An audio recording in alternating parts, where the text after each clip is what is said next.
Buenos días, ingeniero. Buen día, ingeniero. Buenos días, ingeniero. Buen día, jóvenes. Bien, vamos a empezar, ¿ya? Déjenme un momentito.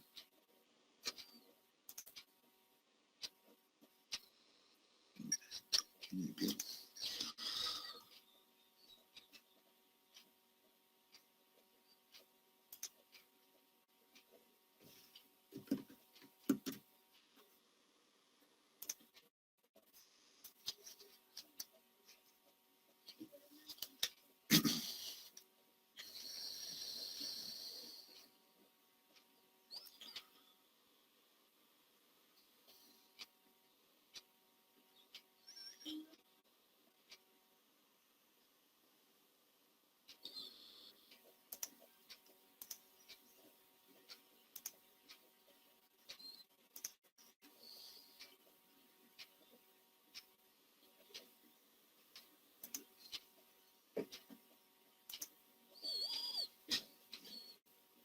Muy bien. ¿Ya pueden ver mi pantalla compartida, jóvenes? Sí, ingeniero. Ya, muy bien. Muchas gracias. Bien, entonces vamos a iniciar con nuestro capítulo 1, ¿de acuerdo? Entonces, bueno, esto es el capítulo 1 del texto base que les había recomendado el día de ayer, ¿no? Que es en realidad es sobre lo que vamos a ir desarrollando, ¿no? Entiendo que hay mucha información en este texto, eso sí debo reconocerlo, ¿ya? Sin embargo, creo yo que es un texto bastante completo que nos va a servir de guía para desarrollar todo el contenido que vamos a ir viendo. Entonces, no sé si todos cuentan con el texto. Quiero consultarles o le compartimos también ahora, para compartirlo ahora. ¿Qué dicen? ¿Alguien no tiene el texto? ¿Alguien no ha podido conseguir todavía esto?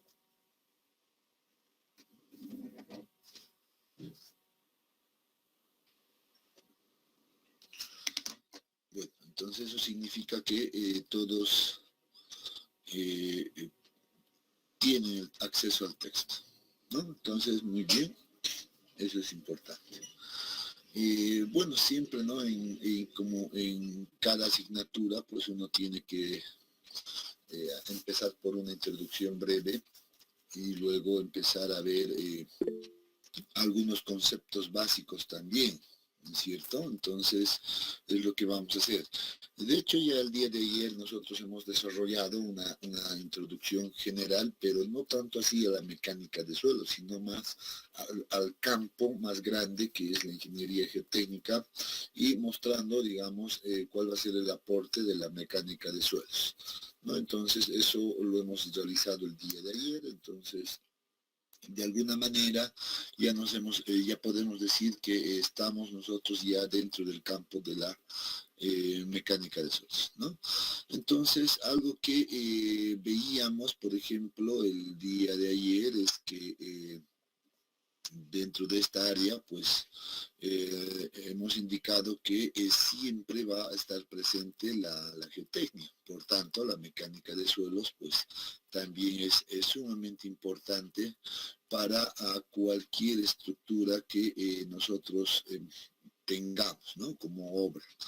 Sabemos que dentro de la ingeniería civil, pues el principal objetivo de los civiles es el de generar proyectos inicialmente y luego ejecutarlos, ¿no? Los proyectos, con la intención de que estos proyectos pues sean lo más seguro posibles, ¿no? Que sean estables, etcétera, ¿no? Entonces, ese es el objetivo. Y en ese sentido, pues debemos indicar que la geotecnia es una parte importante para garantizar esa seguridad estructural que buscan los ingenieros, ¿no? O que buscamos los ingenieros civiles. De esa manera, pues uno puede revisar aquí el texto donde habla de esa importancia de la mecánica de suelos dentro de la construcción de obras civiles. Sin embargo, si uno se pone a leer un poquito de historia y dice, por ejemplo, esta primera parte me agrada mucho, donde dice que bueno, en la antigüedad mismo, pues los ingenieros no le daban importancia, ¿no?, al estudio del comportamiento del suelo, ¿no? Y ya sabemos que la ingeniería geotécnica se encarga del estudio del comportamiento del suelo, eso lo hemos dicho el día de ayer, ¿no? Y obviamente aquí nos muestra algunos ejemplos y nos menciona como un ejemplo bastante icónico, que es la Torre de Pisa, que es característico en realidad por haber sufrido un daño debido a la no realización de un estudio del comportamiento de la base de fundación, ¿no es cierto? Entonces, uno puede revisar, por ejemplo, esto en el internet y se va a encontrar con una historia muy interesante, que por cierto, bueno, les recomiendo que para que le den una pequeña lectura, ¿no? Entonces, en ese sentido, pues nos damos cuenta que ya el área de nosotros en general en la ingeniería civil, pues utilizamos al suelo pues como base de fundación, ¿no? Y aquí observamos eso, ¿no? Por ejemplo, este estribo de un puente, pues se va apoyando en el suelo.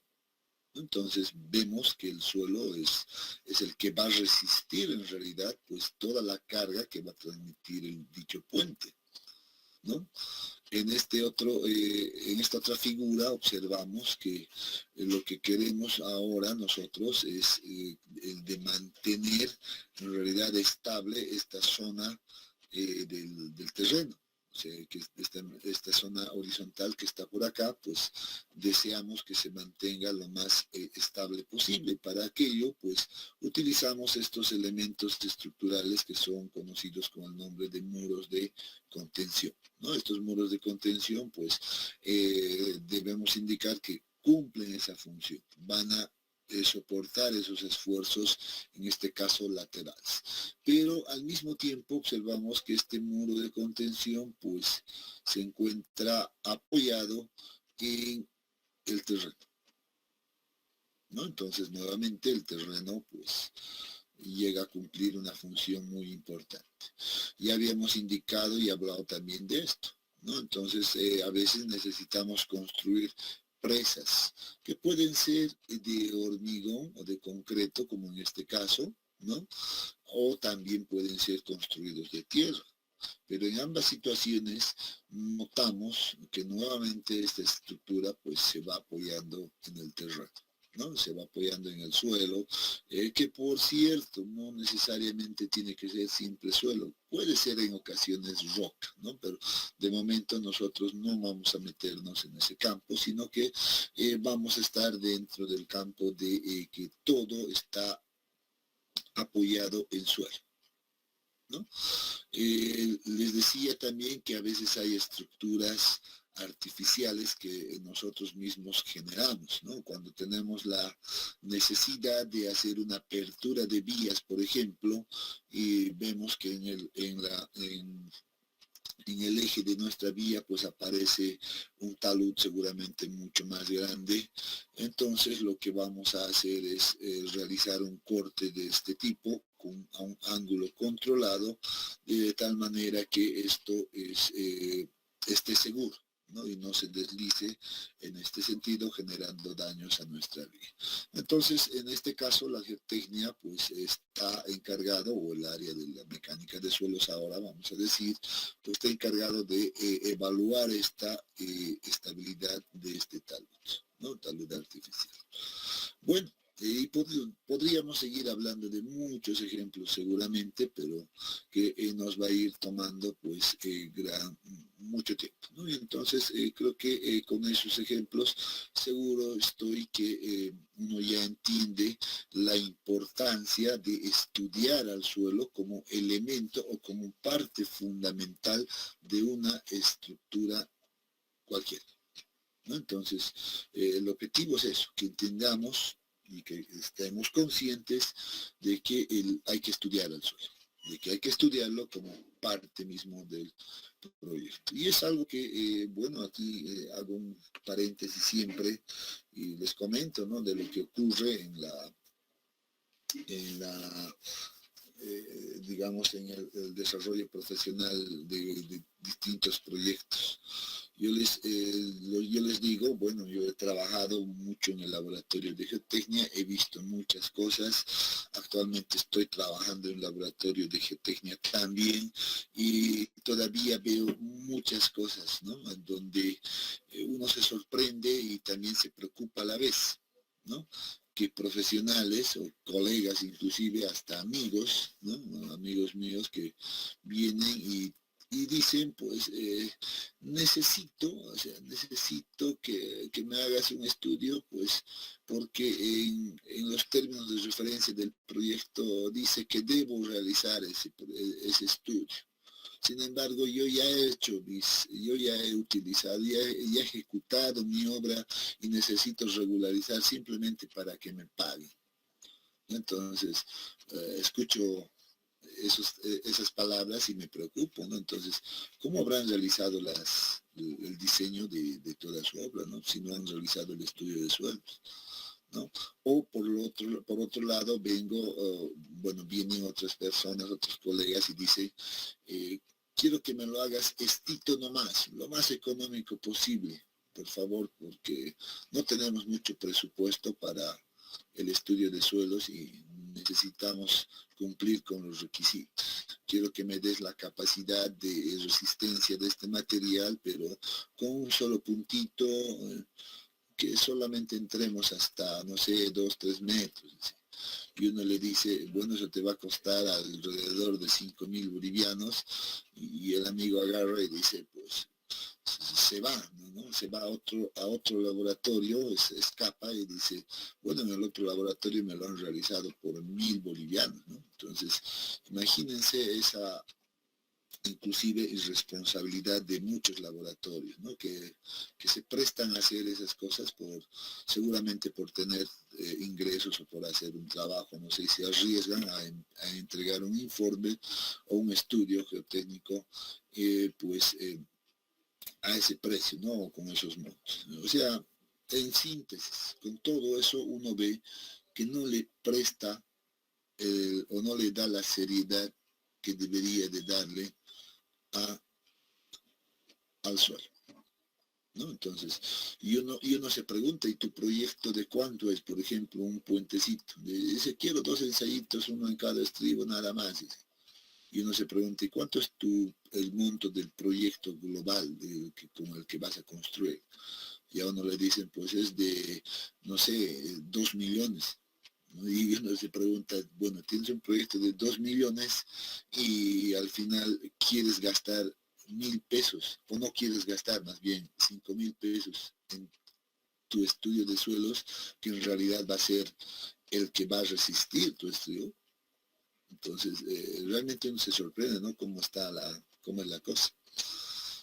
Pero bueno, esperemos, en realidad siempre creo yo, es mi responsabilidad un poco hablarles a ustedes de estas cosas que pasan en el día a día, y que tratemos de empezar a cortar, ¿no?, en futuras generaciones, esto que, como lo ven muchas personas, ¿no?, y que ustedes de aquí en adelante pues entiendan que el estudio geotécnico es importante, no por el hecho de que yo esté trabajando en un laboratorio, yo esté a cargo de, no sé, o sea, responsable de la parte geotécnica, sino por la seguridad misma ¿ya? De hecho, ahora nosotros estamos empezando, y siempre pienso esto, en mecánica de suelo, estamos empezando con las bases, ¿no?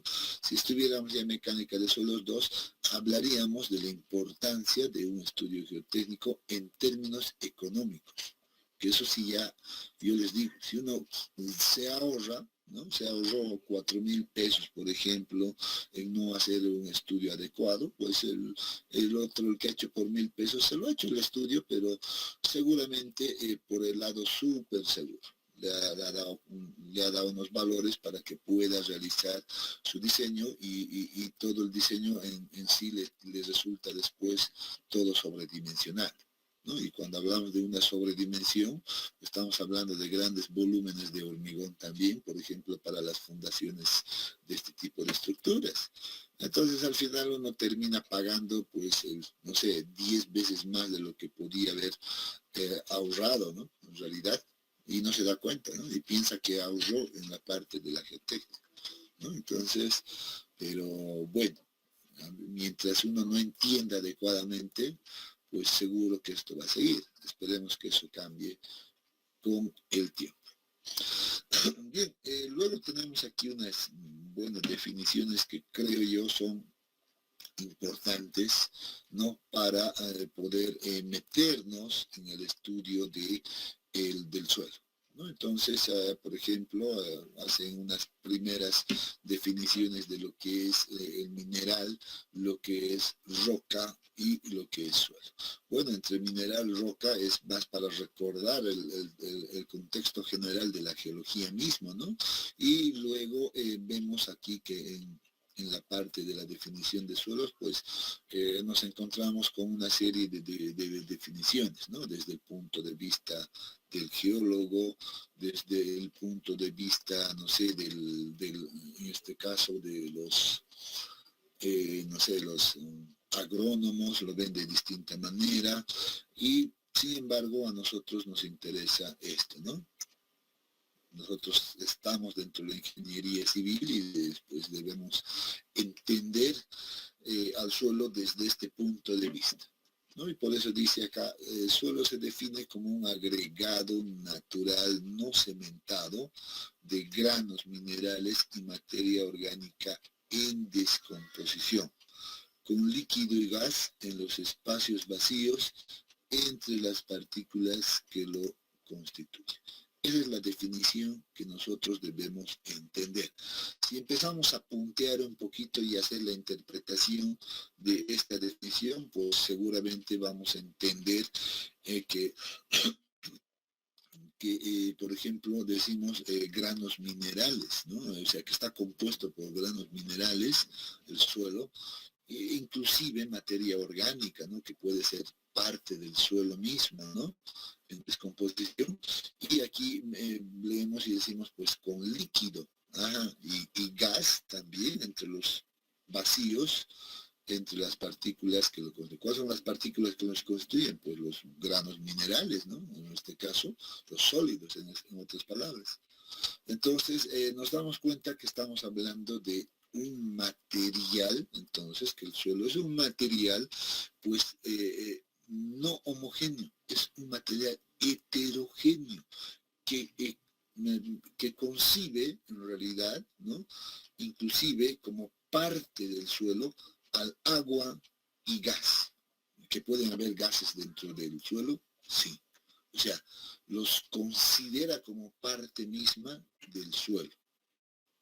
Y si hablamos de líquido, pues uno podría decir, bueno, el agua sí, y en la práctica de la mecánica de suelos, uno considera siempre al agua como el líquido principal. Sin embargo, podemos encontrarnos también de que el líquido puede estar en forma de, no sé, materiales contaminantes. Si nos vamos cerca de un botadero, seguramente ahí tendríamos los lixiviados de la basura, o sea, o en zonas petrolíficas, pues vamos a encontrarnos con petróleo o inclusive líquidos, no sé, aceite, etcétera, ¿no? Pero uno ya podría complicarse la vida por ahí. Sin embargo, nosotros, en base a esta definición y para nuestros fines, vamos a considerar que el único líquido que existe o es parte del suelo es el agua. ¿Ya? Entonces nos vamos a simplificar un poco la vida. Y cuando hablamos de que existe gas también dentro del suelo, pues ese gas o esos gases, pues nosotros vamos a simplificar y vamos a decir que el único gas que es parte del suelo para nosotros es el aire. ¿Ya? Entonces, en otras palabras, lo que vamos a decir es que el suelo está compuesto por 3 elementos que son sólidos, líquidos, en este caso sólidos, agua y aire directamente, ¿no? Entonces la definición es clara para nosotros. Entonces debemos entender eso, debemos captar eso, ¿no? Del suelo. Es lo importante. Bueno, después uno encuentra más, como les decía, más definiciones, etcétera, pero que no deberíamos de prestarle mucha atención para nuestros objetivos, ¿no? Para conocimiento general seguro que sí, sirve, ya, pero puntualmente nos quedamos con esto, ¿no? Y luego pues pasamos a esto que sí también nos interesa, ¿no? Porque en nuestra asignatura pues se llama mecánica de suelos, ¿no? Se llama mecánica de suelos 1, sí, pero estamos dentro de la misma área. Esto ya lo habíamos mostrado el día de ayer, ¿no? Hablamos de mecánica de suelos en general. Entonces, nosotros decimos que la mecánica de suelos, y esto debe quedar claro para nosotros, estudia el comportamiento y las propiedades físicas del suelo cuando fuerzas y agentes externos actúan en la masa del suelo, ¿no? Entonces, esto es lo importante, ese es el concepto que uno debe tener claro, ¿no? Estudia el comportamiento y las propiedades físicas del suelo cuando, dice, fuerzas y agentes externos, o fuerzas externas si quieren, actúan en la masa del suelo. Bueno, y uno puede nuevamente hacer aquí las interpretaciones, ¿no? ¿Cuáles son las fuerzas y agentes externos que actúan en la masa del suelo? Uno se pregunta.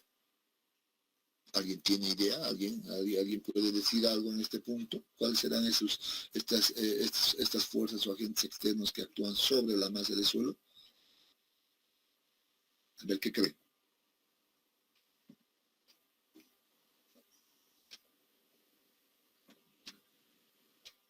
A ver, nadie está, entonces se han ido a dormir. El viento sería un agente, ¿eh? Ahora sí, han entrado en coro ya también, disculpen, por favor. A ver, uno por uno. A ver, ¿quién quería decir? Repita. De las obras que se construyen sobre el suelo, ingeniero. Las obras que se van a construir en el suelo. Correcto, en realidad son esas, ¿no? Esas van a transmitir fuerzas hacia el suelo, ¿no? Y muy bien lo veíamos acá, algunos esquemas que hacían mención a aquello, ¿no? Miren, por ejemplo, acá, este va a transmitir una fuerza al terreno, ¿no? Entonces, esos son los agentes externos, correcto. Entonces, cuando nosotros queramos emplazar cualquier estructura, pues debemos entender que el suelo va a cambiar, en realidad, ¿no? Va a cambiar su comportamiento en función a aquello. Entonces, por eso es que aquí estudiamos aquello, ¿no? Muy bien, entonces creo que con eso ya nos queda bastante claro y aquí podemos encontrar todavía definiciones como lo que es ingeniería de suelos, lo que es geotecnia, lo que es ingeniería geotécnica, ¿no? Entonces creo que de esto hoy hemos hablado ayer bastante, ¿no? Entonces hemos agarrado, hemos dicho qué es lo que engloba, etcétera, etcétera, ¿no? Entonces ahí tenemos pues muchas cosas, ¿no? Hemos hablado de siempre de que la mecánica de suelos pues va a estudiar a las propiedades físicas del suelo, pues entonces uno se pregunta qué son las propiedades físicas, ¿no es cierto? Entonces aquí dice pues una descripción breve sobre estas propiedades, ¿no? Que nos dice son aquellas cualidades que son mensurables. O sea, ¿qué significa mensurables? Medibles, ¿no? Que podemos medir nosotros del material, ¿no? Dichas mediciones se reflejan a través de valores que pueden compararse con cierto patrón. Puede decirse, por tanto, que las propiedades físicas son magnitudes de volumen, ¿no? Esa es una propiedad física. Magnitudes de área, longitud, ¿no? Puede ser, etcétera. Ejemplos de propiedades físicas en el suelo son, inclusive, miren lo que nos dice acá, el color, la textura, la porosidad, la densidad del material, consistencia, ¿no? Etcétera.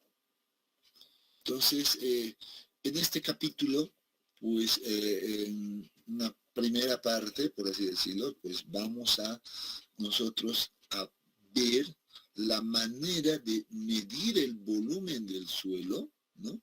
Inclusive aquí falta la parte de la masa, ¿no? Debería de estar escrito acá. Vamos a medir las masas del suelo como tal y luego vamos a hacer una relación entre esa masa y volumen y vamos a poder medir estas otras propiedades, como dice acá, por ejemplo, la densidad, porosidad, y ya vamos a ver muchas más, ¿no? Ahí vamos a ver el grado de saturaciones, índice de vacíos, gravedad específica, etcétera. Van a aparecer muchas propiedades físicas adicionales, ¿no? Aquí nos da simplemente una primera idea general. Entonces este capítulo pues va a consistir, no quiero decir la totalidad, sino una primera parte de este capítulo pues consiste en concentrarnos en medir estas propiedades físicas. ¿De acuerdo? Entonces aquí vamos a ir a apuntar. Bueno, luego hablamos de las propiedades índice del suelo. Bueno, aquí esto hace más referencia al mismo título del capítulo, ¿no? Entonces, ¿qué son propiedades índice? ¿O por qué las denominamos propiedades índice, ¿no? Y aquí claramente nos dice que las propiedades índice son algunas características en realidad particulares, ¿no? Aquí está claramente aquello que identifican a un suelo de una misma categoría. Entre estas, dice, podemos mencionar, por ejemplo, lo que es la granulometría, consistencia, cohesión y estructura del suelo. No son las únicas, sí, pero son las más importantes, ¿no? Si nosotros controlamos del suelo estas propiedades índice básicas que aquí he resaltado, seguramente eso ya nos va a dar una idea general de cómo mi suelo se va a comportar. No se olvide, estamos empezando a estudiar el comportamiento del suelo. Ese es nuestro objetivo, ¿no es cierto? Entonces, todas las cosas que nosotros determinamos acá, sean propiedades físicas, propiedades índice, etcétera, están dirigidas, están orientadas a darme información de cómo se va a comportar ese suelo cuando yo coloque sobre ellos, pues, estas estructuras. Yo coloco esta estructura, pues, debo conocer sus propiedades físicas, propiedades índice primeramente. Eso ya me va a dar una idea general del comportamiento de este suelo cuando apliquemos esto, ¿no? Entonces, interesante, entonces todo tiene sentido. Entonces acá, como les había ya adelantado el día de ayer, pues este capítulo 1 para mí es uno de los capítulos más importantes, ¿no? Porque empezamos con esto. Empezamos a introducirnos dentro de ciertos conceptos que nos van a servir pues para más adelante. Estos conceptos nos sirven para imaginar de alguna manera pues cómo se va a comportar el terreno. ¿No es cierto? Entonces, aquí tenemos todavía gran parte de esa justificación. Y bueno, aquí ya vamos a ir desarrollando esto. Voy a pasar un poquito de rápido, por favor, ¿ya? Cuando hablamos del origen del suelo y el ciclo de la roca, pues, bueno, aquí vamos a empezar a recordar un poquito de lo que es la geología, ¿no? O sea, seguramente ustedes en su asignatura de geología ya vieron y ya deberían haber visto todo este ciclo, pero como estamos introduciéndonos en una rama nueva, pues se toma como referencia simplemente, ¿no? Aquí tenemos, por ejemplo, el ciclo de la roca, etcétera, cómo se va formando la roca, desde dónde, ¿no? Viene desde el magma, se vuelve roca ígnea, metamórfica, sedimentaria, finalmente se transforma en suelo, etcétera, ¿no? Entonces, este es un esquema bastante general. No nos vamos a concentrar mucho en todo esto, ¿no? ¿Dónde nos tenemos que concentrar nosotros? Pues aquí. Aquí nos vamos a concentrar, vamos a ver, ajá, pero ¿cómo se forma esto? Entonces venimos por acá, ajá, viene a partir de una meteorización, ¿no? Entonces dice, acá hay un proceso de meteorización, pero también dice, vean que si la roca sedimentaria se meteoriza, pues vuelve el proceso por acá, ¿no? Vuelve a venir un proceso que lo denominamos nosotros como una consolidación o una cementación con el tiempo, y vuelve a convertirse en roca sedimentaria, ¿no? Y esto seguramente también es un ciclo. Entonces nosotros nos vamos a concentrar en este sector, ¿no? No tanto en todas estas de acá, porque estos tienen que ver más con la mecánica de rocas, ¿no? Entonces, y no es nuestro objetivo en este curso. En este curso debemos concentrarnos en el suelo como tal. Pero para conocimiento general, pues uno puede hacer lectura, no es una lectura bastante extensa, no una lectura bastante puntual, ¿no? Bueno, aquí el texto pues incorpora algunas características más de lo que son cada uno de estos grupos, rocas ígneas, metamórficas, sedimentarias, etcétera, que yo en lo personal prefiero que la pasemos, pero si alguien quiere entrar en detalle, pues seguramente le va a servir, ¿no? Entonces aquí hay algunos detalles que vemos al respecto que nos vamos a ir un poquito pasando, ¿ya? Todas estas partes, aquí tenemos rocas sedimentarias, etcétera, ¿no?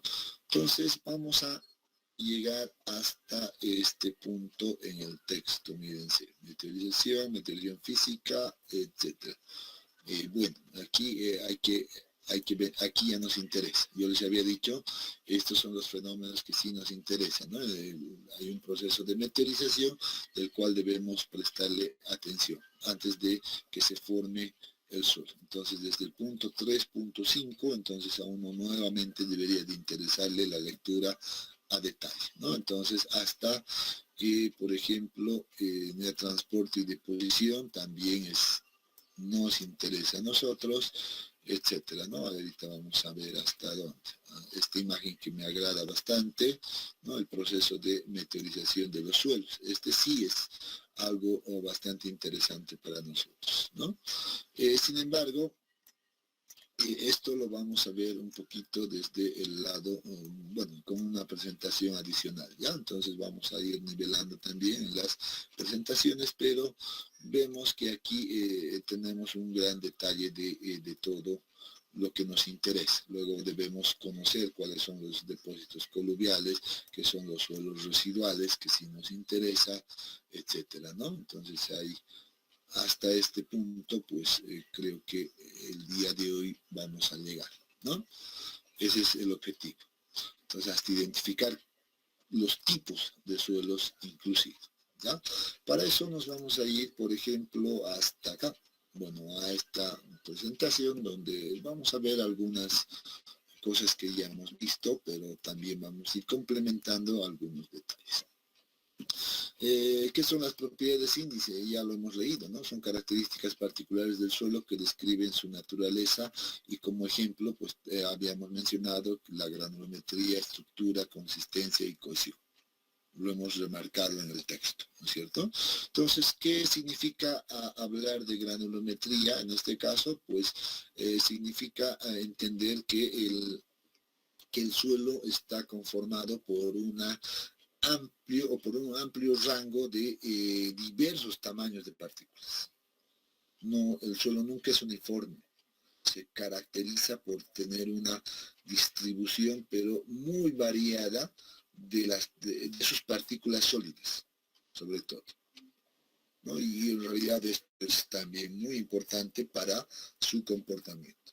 Y cuando uno hace un estudio de suelos, pues empieza siempre por determinar esto, ¿no? Por saber a ver, cuál es la distribución, por ejemplo, ¿no? Entonces, muy importante este tema.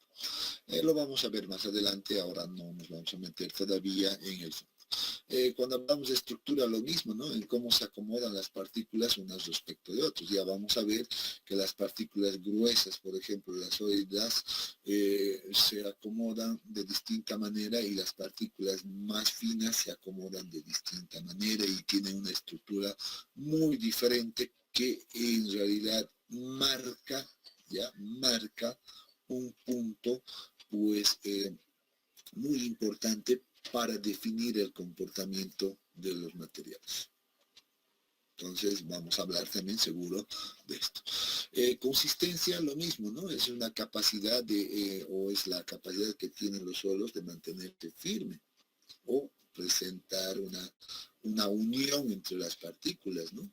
Entonces, esto sería interesante. En realidad este concepto se entiende mejor cuando uno va al laboratorio y observa ahí, por ejemplo, pues distintos tipos de suelos, ¿no? Entonces, sería interesante. Entonces, este concepto es un poco más abstracto porque necesitamos ver y sentir y tocar al suelo para entender qué es la consistencia, ¿no? Entonces, ahí vienen los conceptos, por ejemplo, que a veces nosotros llamamos como terrones, bloques de suelo, etcétera, ¿no? Entonces debemos empezar a conocer aquello, ¿no?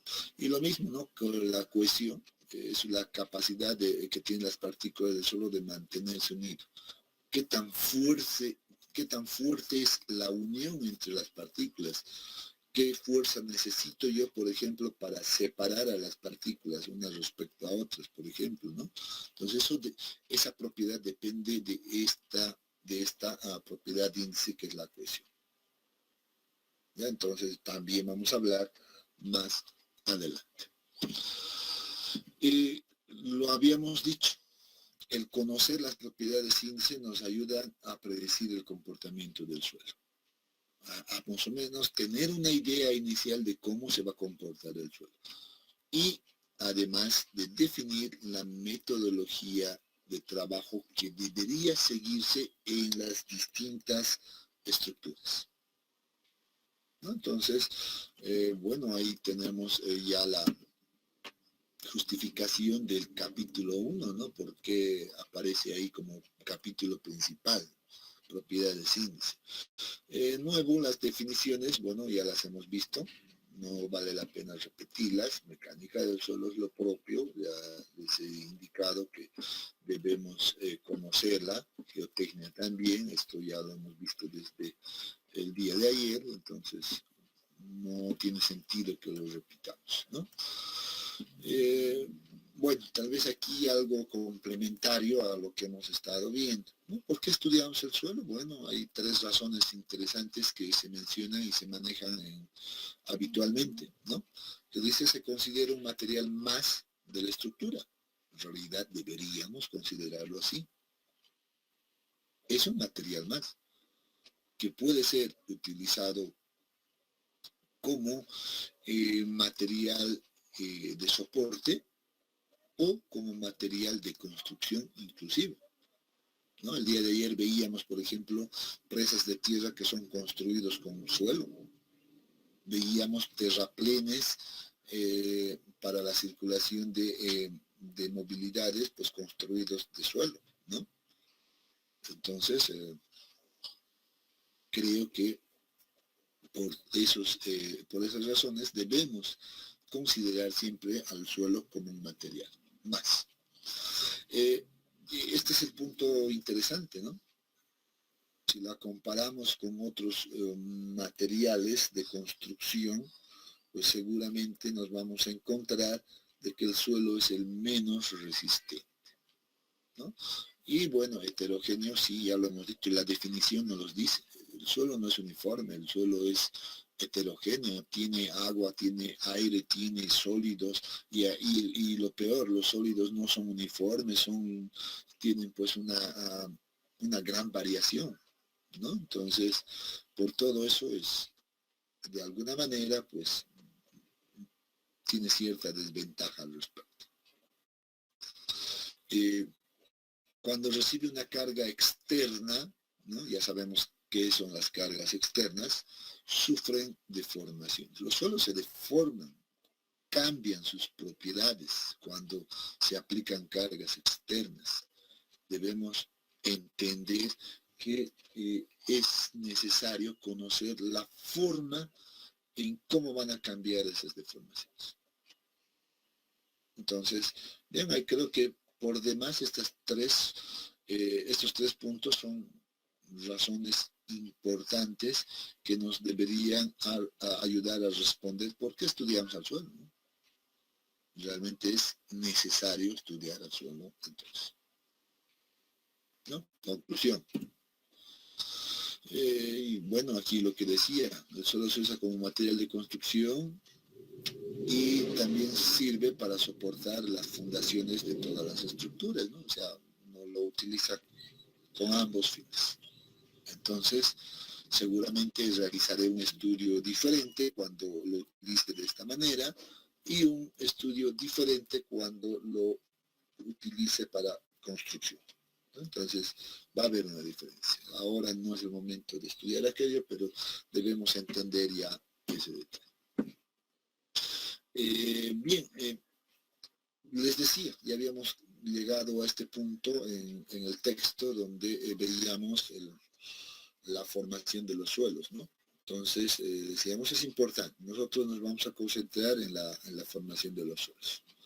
Debemos entender, y la gráfica es bastante clara, ya lo hemos visto en el esquema anterior, que el suelo pues es producto, ¿no? Es producto de la desintegración de la roca.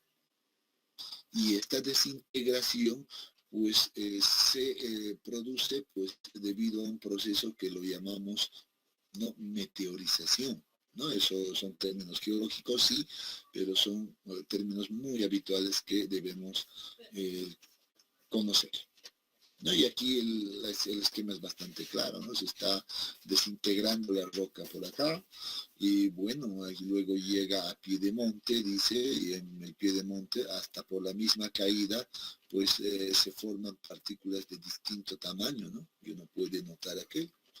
Luego aquí viene un agente de transporte, ¿no? Puede ser, y al agente de transporte seguramente puede ser agua, gravedad, como en este caso, el viento, etcétera, acción glacial y todo aquello, que se va a encargar de llevar al suelo pues a otras zonas, a otros lugares. Entendiendo siempre que seguramente los materiales mucho más pequeños pues pueden ser transportados a lugares más lejanos, ¿no? Entonces, por eso cuando uno se acerca hacia los cerros, ¿no? Y uno tiene que fijarse ahora de esa manera, ¿no? Cuando se acerca hacia los cerros, ¿qué observa?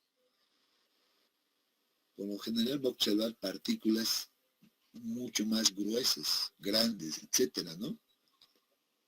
Hay partículas de fragmentos de roca, llámenle ustedes de momento, etcétera, ¿no? Que siempre hay bastante de aquí. Se van alejando del cerro, se van más hacia el valle, no sé, etcétera, y se van a encontrar ya con suelos diferentes, ¿no?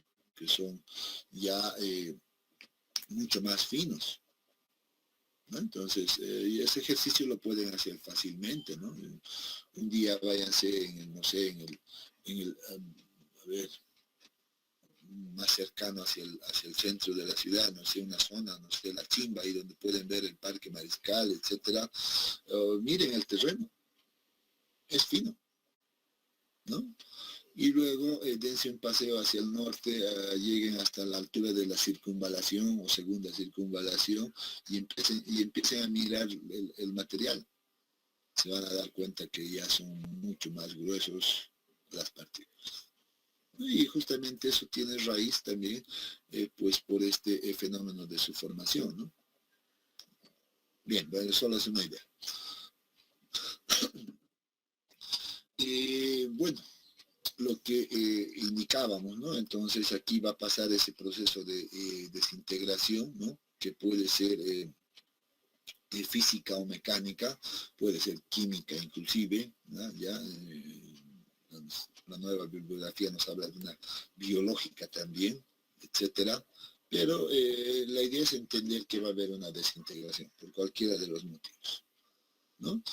Y eso dice que va a haber algunos cambios de temperatura, cristalizaciones, movimientos tectónicos o tensiones de la corteza terrestre, etc. Y ahí empieza este fenómeno conocido con el nombre de erosión, ¿no? Erosión en el mismo lugar. In situ significa en la misma zona donde está la roca madre. Luego tenemos la erosión por transporte y lo que hemos indicado, ¿no? Puede venir el agua, vientos glaciales, gravedad, etcétera, ¿no? Que van a llevar a las partículas pues a otras zonas lejanas.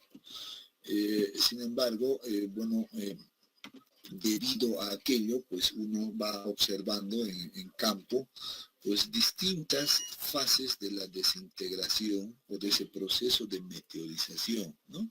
Y uno va y dice, pues miren, yo he ido el año pasado a una zona, visto que la roca estaba ya de esta forma.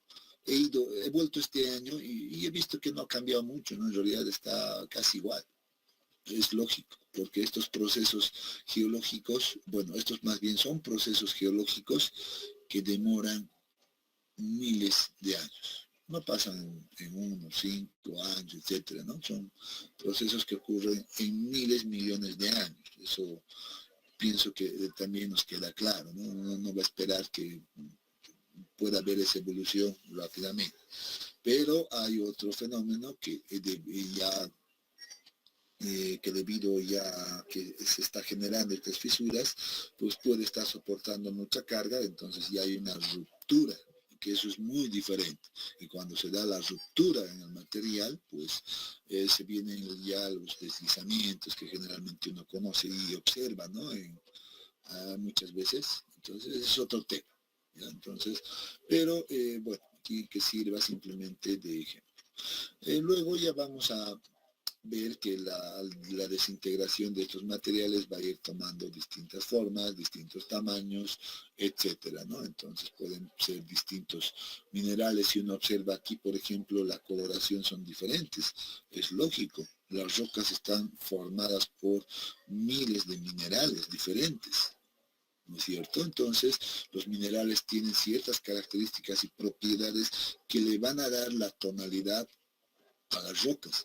Y como las rocas se están desintegrando y están formando al suelo, entonces también los suelos van a tener tonalidades diferentes, ¿no?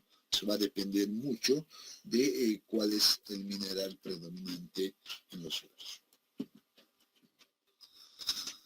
En ese sentido, pues siempre hablamos, ya lo habíamos visto en el texto también, de dos principales grupos, ¿no? Dos grupos que en realidad se marcan dentro de la formación de los suelos, ¿no? Conocidos inicialmente como suelos residuales, que son los que permanecen donde se forman, como dice, cubriendo toda la superficie rocosa, ¿no es cierto? O sea, a estos suelos estos no han sido afectados por ningún agente de transporte, ¿no?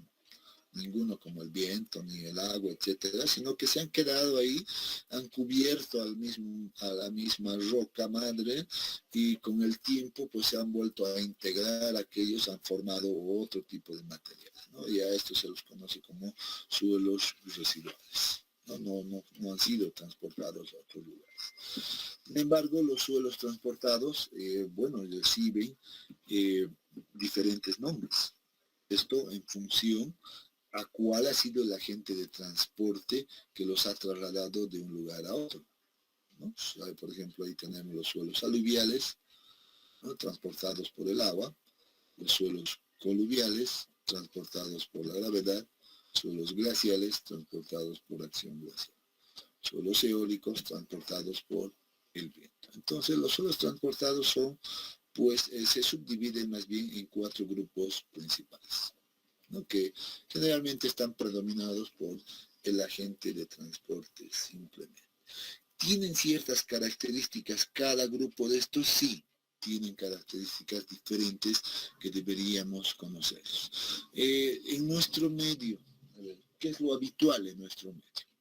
En nuestro medio lo habitual es, pues, hablar de suelos aluviales y coluviales, ¿no? Dentro de la geología generalmente se dice que son suelos coluvio-aluviales en realidad, porque primero son transportados por la gravedad y luego son transportados por el agua, etc., ¿no? Y simplemente como ejemplo, no sé si anoche estaba revisando algo, bueno, esto no necesita saber exactamente, pero quiero mostrarles esta partecita, por ejemplo, de cómo manejan en realidad estas definiciones de la geología. ¿Dónde está? Se me perdió. Ah, bueno, aquí está la geología, ¿no? Entonces, por ejemplo, en los términos de referencia de los proyectos vienen así, ¿no? Miren lo que dice.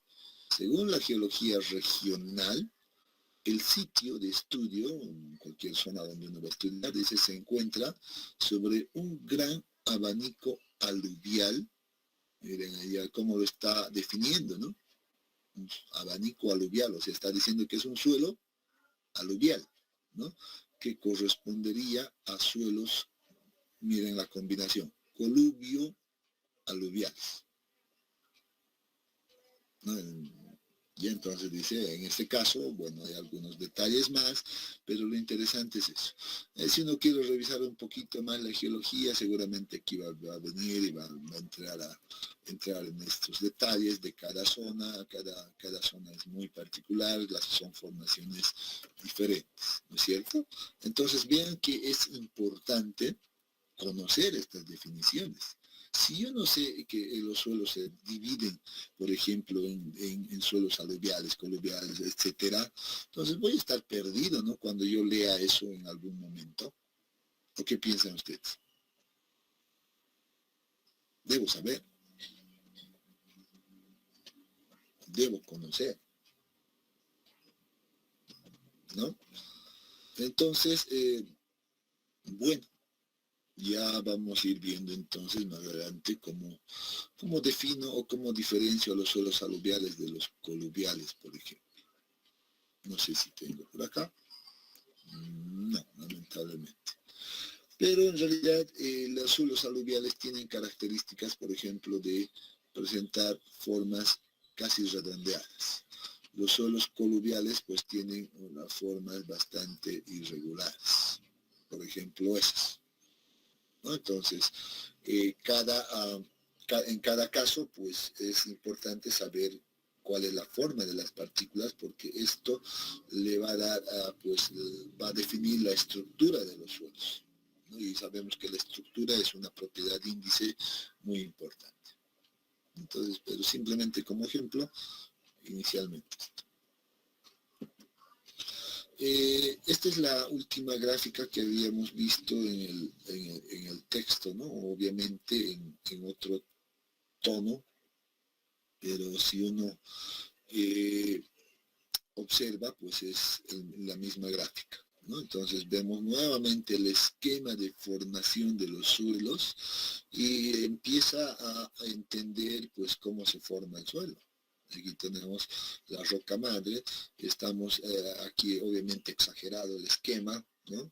Que se está desintegrando la roca, ¿no? Pero la desintegración es producto de una acción ambiental o una meteorización que hemos dicho, ¿no? Que puede ser física, química, biológica, como les había indicado, ¿no?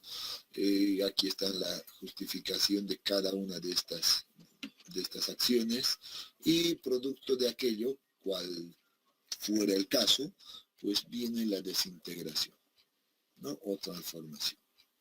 Viene la desintegración, transformación, y pues luego venimos acá, se desintegra, y luego viene el agente de transporte, ¿no? El agente de transporte puede ser gravedad, agua, viento, etcétera, ¿no? Que va a hacer que los suelos se vayan acumulando de esta manera, ¿no? Vean que los suelos gruesos, aquí es mucho más claro, dice se van a quedar más cercanos hacia las montañas, en este caso, los finos, vean, van a ir acumulándose a otros lugares, etc. Y luego, pues, pasa mucho tiempo y se da este efecto que les había indicado, denominado cementación o consolidación también, ¿no? En este caso dice, bueno, una vez que se ha dado este proceso, pues se transforma esto en roca sedimentaria, lo que les había indicado en el primer esquema, ¿no? Y de roca sedimentaria, pues nuevamente volvemos, se reinicia el proceso y vuelve a ocurrir todo esto. ¿Dónde está? Bueno, estamos acá, no sé. Bueno, en realidad ese esquema es exactamente el mismo, ya es el mismo, solo de otra bibliografía, pero al final nos da la misma información. Pero lo que yo quería decirles y mostrar era la primera imagen, esta, donde les decía, ¿no? El suelo pues va a tener un ciclo con las rocas sedimentarias, principalmente, ¿no? Entonces esto les decía, aquí hay meteorización, se vuelve en suelo, hay nuevamente un proceso de consolidación, pues vuelve a volverse nuevamente en roca sedimentaria y esto va a seguir ahí, ¿no? Entonces, eso es lo que básicamente se indica en esta última gráfica. Acá, en este esquema. Bueno, aquí hay un poco más de explicación, ¿no? Que uno puede entrar más en detalle de cada uno de estos casos, ¿no? Y lo podría ir revisando seguramente con calma, ¿no? Pero bueno, eso es lo que nos interesa, ¿no? Lo mismo, como les había dicho, hay depósitos glaciales, los eólicos, estos son los grupos ya, ¿no? Los aluviales, coluviales, etcétera, que puede ir también describiéndolos acá, ¿no? Pero principalmente, ¿qué nos dice? La acción mecánica de la caída de la lluvia en forma continua sobre la superficie terrestre desprende partículas sueltas del suelo y polvo de las rocas. Los depósitos aluviales son el resultado de deposición pluvial y fluvial, ríos, de estas partículas. Estas partículas son transportadas por una corriente de agua. La deposición se realiza debido a una disminución en la pendiente de la corriente, ocasionando la pérdida de velocidad.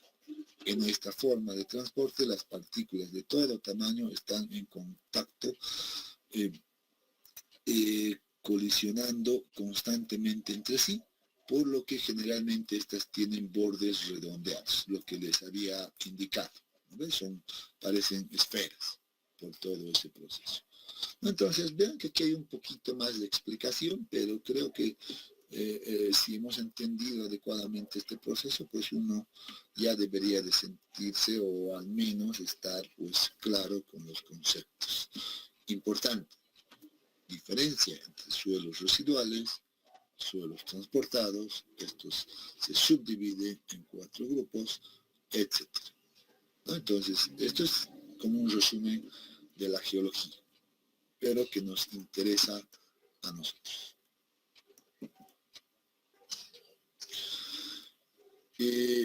Muy bien. ¿Tienen alguna consulta hasta acá, jóvenes?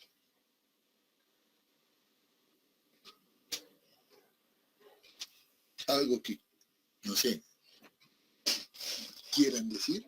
Creo que he hablado demasiado continuo, he corrido bastante, etc.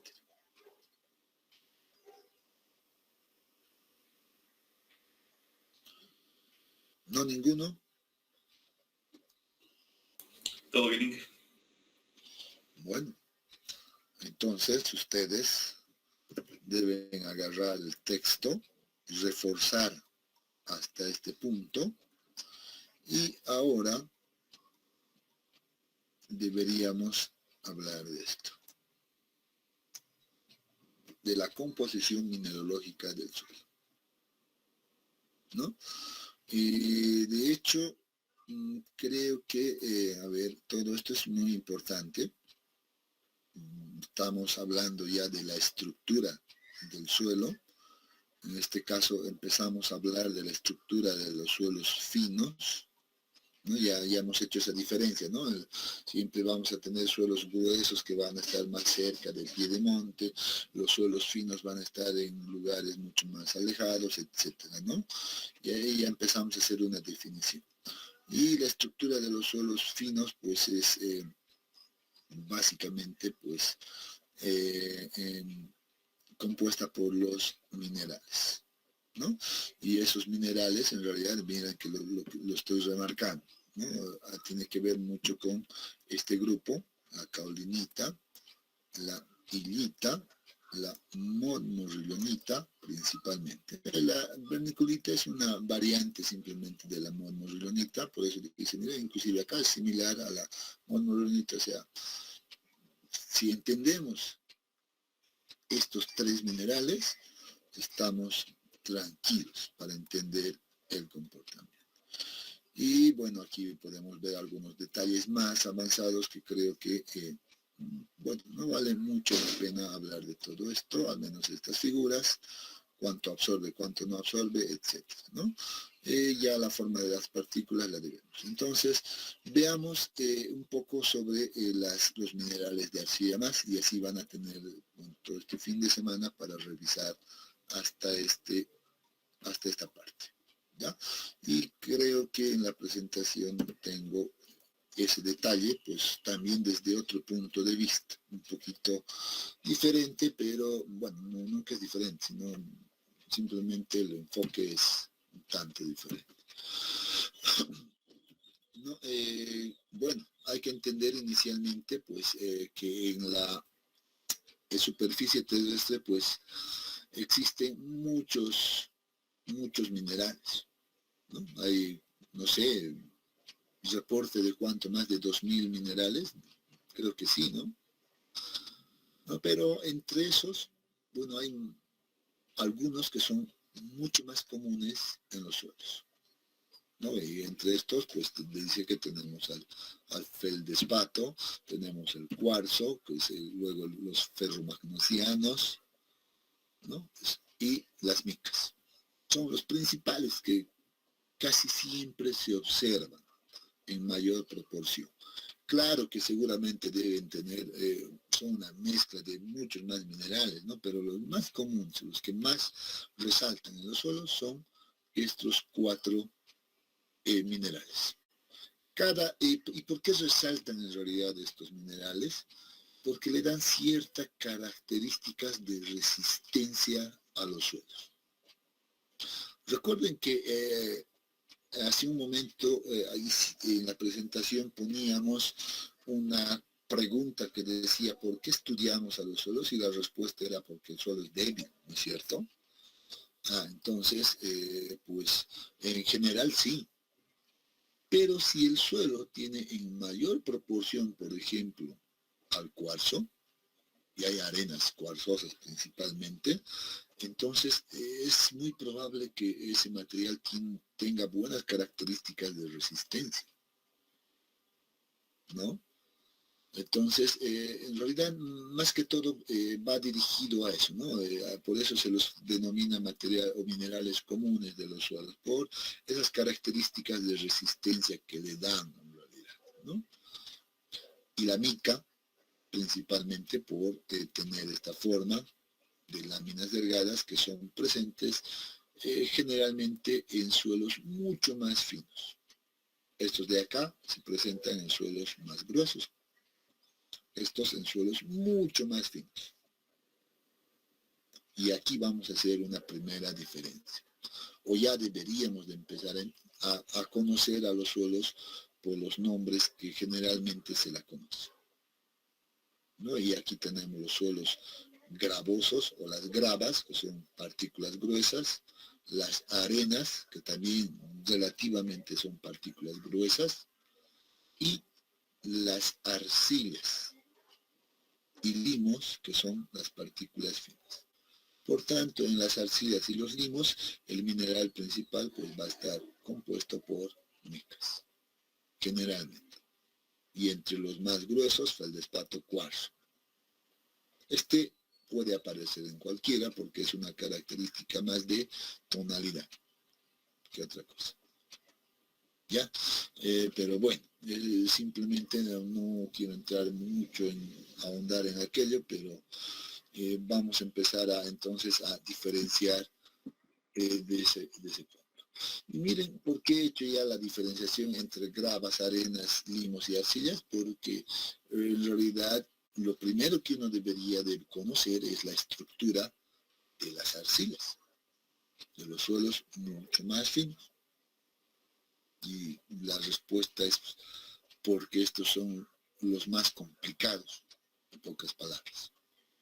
Entonces, por eso, todo en el texto pues se le da un estudio bastante detallado, miren, a toda esta tonalidad,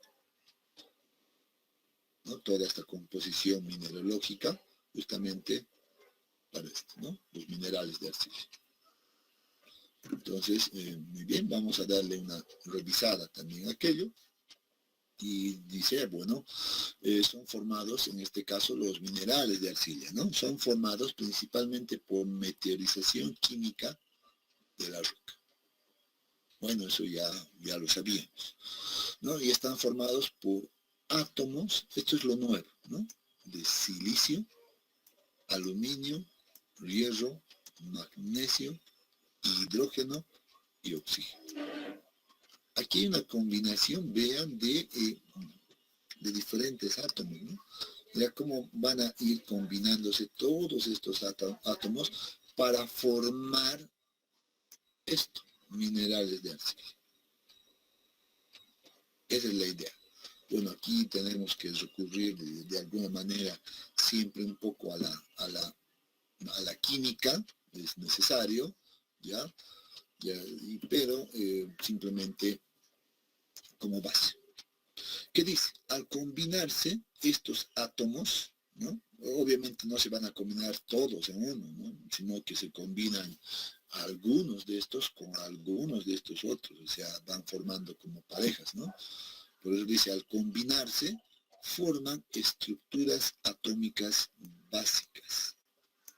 Ya vamos a ver, por ejemplo, qué pasa si yo combino el silicio con el oxígeno, el aluminio con el hidrógeno, etcétera.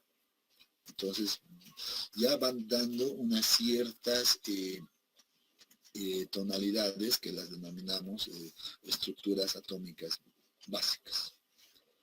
Pero, en otras palabras, estas estructuras atómicas básicas, pues van a ir formando láminas, en realidad. Van a ir formando láminas. Y una vez que forman láminas, estas láminas pueden unirse con otras láminas adicionales.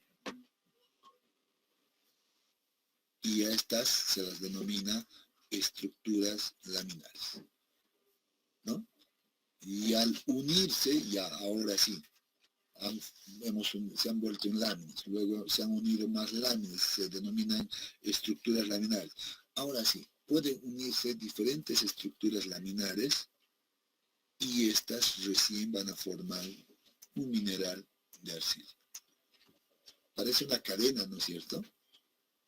Empezamos a hablar de distintos átomos, luego se combinan estos átomos y forman estructuras atómicas básicas. Estas pueden combinarse entre diferentes estructuras atómicas básicas y forman láminas. Las láminas pueden unirse con otras láminas y forman estructuras laminares. Y estas estructuras laminares vuelven a unirse y forman minerales de arcilla.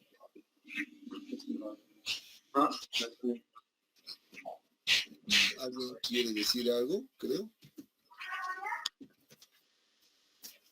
Bueno, creo que ya se arrepintió. Bueno, esa es la idea, ¿no? Entender esa cadena, todavía es una cadena química, netamente química, que nos va a formar a un mineral versible, ¿no? Y vamos a conocer cuáles son esos minerales versibles. Bueno, aquí tenemos, por ejemplo, unas imágenes a nivel micro, por así decirlo, ¿no? A nivel micro, donde vemos estas estructuras, ¿no? Cómo se va formando. Imagínense, miren acá, son una especie de láminas que están unas respecto a otras. De momento no voy a mirarles mucho esto, sino que vamos a ir viendo un poquito más de estas estructuras básicas. Entonces, ¿qué hemos dicho? Lo primero que se van a formar son las estructuras básicas de minerales de arcilla. Y vamos a estudiar simplemente uno, porque si estudiáramos todo, pues nos quedaríamos mucho tiempo, ¿no? Entonces, por ejemplo, tenemos esta combinación o esta unión que se denomina tetraedro de sílice, por ejemplo. ¿Cuál es la característica del tetraedro de sílice? Pues que se une en realidad pues el silicio, ¿no? Con el oxígeno. Aquí dice el silicio es un catión y el oxígeno es anión. Entonces, vean que si nosotros formamos esta estructura básica y tomamos, por ejemplo, su equivalencia en bases, dice el silicio tiene más 4 de positivo. Eso sí, si van a la tabla periódica, uno ve y dice, sí, es más 4, ¿no? ¿Con cuántos átomos de oxígeno se está uniendo? 1, 2, 3, 4. ¿No? Con 4. Pero sabemos que la carga es de menos 2 de cada oxígeno. Si sumamos tenemos 2 por 4 menos 8. Hacemos la equivalencia entre estos y tenemos pues una carga neta de menos 4. ¿Qué significa? Que no puede existir solo un tetraedro de sílice. No hay un equilibrio. No hay un equilibrio, y esto desde la química lo conocemos, lo sabemos. Entonces, por eso es que se necesita formar láminas de sílice. Interesante. Ahora sí, uno solo no está en desequilibrio, ¿no? Pero si ya formamos más láminas, miren, entonces vamos a ver algunos átomos de sílice, por ejemplo, que comparten, ¿no? Átomos de oxígeno. Vean, aquí está mostrándose esa combinación, que están compartiendo. Entonces aquí ya va reduciendo la cosa, ¿no? Entonces uno tiene más 24, menos 12 aquí. Entonces vean que ya cada vez a medida que van sumando más láminas, seguramente ya va a ir reduciendo el número. Cada vez va a querer tratar de entrar ya en un equilibrio. Pero en esta condición, dice, aún no es neutro. Todavía no es neutro. Para entrar en equilibrio tiene que llegar a ser neutro y la equivalencia de ambos debe ser igual a 0. Eso es lo que se busca, es por eso que se van uniendo más. Y ahora sí, unimos más láminas de sílice, que formamos estructuras básicas de sílice. ¿No? Lo que hemos descrito hace un momento. Hemos dicho, vamos desde átomos, juntamos 2 átomos, luego forman láminas, luego juntamos láminas, aparecen las láminas, luego juntamos más láminas y formamos estructuras laminares. ¿No es cierto? Entonces, y cuando uno ya ve esto a un nivel micro, pues se va dando cuenta que estas estructuras tetraédricas que existían, pues se van formando así. Miren, qué interesante, ¿no? Hasta que en algún punto, seguramente, si uno haría el conteo de esto, pues llega a una condición neutra. En ese momento, pues estamos casi listos para decir que ya va a formar un mineral de arcilla. ¿De acuerdo? Simplemente estas imágenes nos han mostrado lo descrito anteriormente. Pero si vemos el ejemplo, por ejemplo, del aluminio, entonces cuando hablamos del aluminio, pues dice, ahora sí va a ser un octaedro de aluminio, ¿no? Con la misma idea, ahora vamos a mezclar un aluminio con oxígeno. En este caso, oxidrilo en este caso, ¿no ven? En este caso, pues las cargas son -1 y la carga neta es -3 y no existe, no puede existir un solo octaedro. Es la misma idea de la anterior, pues vamos a la siguiente y empezamos a formar ya láminas, ¿no? Y vean que cuando ya se va formando láminas octaédricas, pues esto hasta ya recibe un nombre, gibbsita, en este momento, ¿no? Y nuevamente, si quisiéramos verlo ya en una condición de, no sé, a un nivel micro, pues vemos que así están conformadas estas láminas del gibbsita. Entonces, así se va conformando la estructura de aquello. Y ahora, el último paso, como les había dicho, pues ahora podemos combinar diferentes láminas, ¿no? Podemos combinar láminas tetraédricas con las octaédricas, inclusive. Y cuando combinamos estas láminas, pues vamos a ir formando los minerales de arcilla. Entonces aquí vamos a ver un poquito ese detalle, ¿ya? La conformación de la estructura de la caolinita, por ejemplo, es la siguiente. Esta es la imagen que veíamos hace un momento.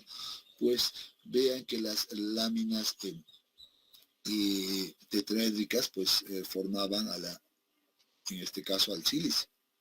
Y esto era la gibbsita, las octaédricas, ¿no es cierto?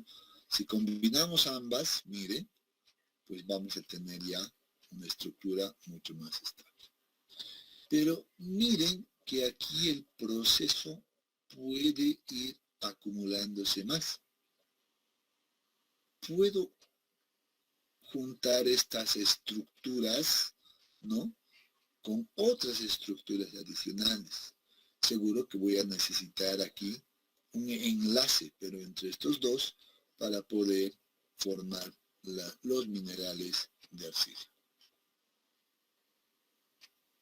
¿Y cuál creen que es el enlace? Y miren, este dato es muy interesante, ¿no? Dice, aquí hay una distancia de 7.2 Armstrongs. Imagínense las unidades. Esa pequeña unidad de medida que hay aquí entre la separación de una estructura con la otra estructura. Imagínense, o sea, no la puedo ni medir, ¿no? Tremendo. O sea, las estructuras de los suelos finos es bastante compleja. Bueno, aquí tenemos ya la representación de la estructura de la caolinita, donde habíamos dicho podemos juntar estas estructuras laminares con un enlace, y ese enlace pues es el hidrogénico, en este caso el hidrógeno, etc. Ya que aquí va a pasar hidrógeno, y voy a poder conformar muchas láminas para que todo esto entre en equilibrio, ¿no? Y dice la unión hidrogénica es muy fuerte entre las capas, que no va a permitir de ninguna manera que se separen estas dos láminas. Es muy fuerte, una propiedad muy importante de estos suelos. Además de que esto hace de que el agua, por ejemplo, y esto era más o menos a lo que se refería esta imagen de acá. Si les había dicho, no quiero entrar mucho en detalle, pero si uno ve esta imagen, dice, miren, aquí hay cationes, hay dipolares, etcétera, pues esa estructura, por ejemplo, de ese mineral de arcilla, genera como un bloque, por acá, genera como un bloque para que el agua no pueda pasar fácilmente hacia el suelo. Ya, bueno, nuevamente, no es un tema mucho más avanzado que no correspondería, creo, tocarlo en este nivel. Simplemente hay que entender aquí, para nosotros, hay que entender que la estructura de los suelos o los minerales arcillosos está conformado por estructuras atómicas, octaédricas, tetraédricas, etc. ¿No es cierto? Eso es lo que debemos entender. Y miren, por ejemplo, la caolinita a nivel microscópico. Miren estas capas. Estas capas que ven acá, ¿no? Son acá, pues son esta conformación. Y miren que están en diferentes posiciones, ¿no? No siguen un orden secuencial. Miren, aquí hay muchas más, aquí están en otra forma, etc. Esta es una vista microscópica. No, pero qué interesante la estructura de los suelos o las minerales de arcilla. Muy interesante. Así están como que a simple vista uno ni se percata de esto, ¿no? Entonces, finalmente, pues me voy a quedar con lo siguiente. Esto está todo del texto. Por favor, revísenlo. No voy a entrar en ese detalle. Estos son los mismos símbolos que hemos estado viendo. En realidad estamos repitiendo todo lo que hemos escrito. Lo que me interesa es que vamos a llegar a estos minerales de arcilla.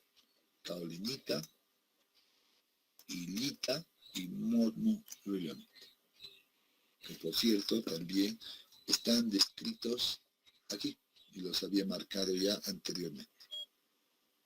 ¿Ya? Entonces, revisen cuál es la característica de cada uno de estos, ¿no? Esa es la conclusión. Bueno, la vista nuevamente microscópica, pero solo para darle una interpretación bastante burda. La caolinita, si mi suelo está conformado por mineral de caolinita, es estable. Si el suelo está conformado por hilita, poco estable. Y si mi suelo está conformado por la mormorrilonita, puedo decir que es inestable. Y debo preocuparme aquí bastante, ¿no? Entonces vean que la importancia de conocer cuál es el mineral de arcilla que predomina en mi material. Bueno, esta es la interpretación probablemente un poco así general, ¿no? Pero interesante. Bueno, jóvenes, nos hemos pasado, creo, y vamos a quedar acá, por favor.